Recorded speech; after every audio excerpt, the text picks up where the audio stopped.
The federal budget deficit is on track this year to be nearly as wide as the $1.4 trillion gap recorded in fiscal 2009.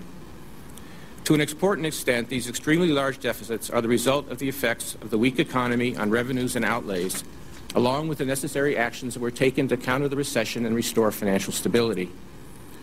But an important part of the deficit appears to be structural. That is, it is expected to remain even after economic and financial conditions have returned to normal. In particular, the administration and the Congressional Budget Office project that the deficit will recede somewhat over the next 2 years as the temporary stimulus measures wind down and as economic recovery leads to higher revenues. Thereafter, however, the annual deficit is expected to remain high through 2020, in the neighborhood of 4 to 5% of GDP. Deficits at that level would lead the ratio of federal debt held by the public to the GDP, already expected to be greater than 70% at the end of fiscal 2012, to rise considerably further.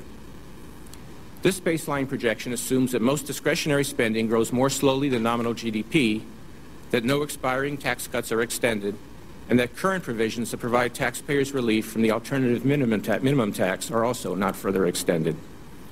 Under an alternative scenario that drops those assumptions, the deficit at the end of 2020 would be 9% of GDP, and the federal debt would balloon to more than 100% of GDP.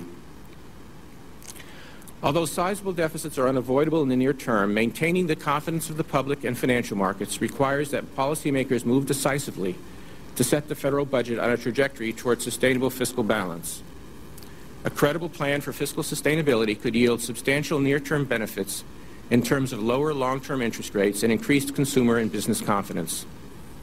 Timely attention to these issues is important, not only for maintaining credibility, but because budgetary changes are less likely to create hardship or dislocations when the individuals affected are given adequate time to plan and to adjust. In other words, addressing the country's fiscal problems will require difficult choices, but postponing them will only make them more difficult. Thank you. I'd be pleased to take your questions.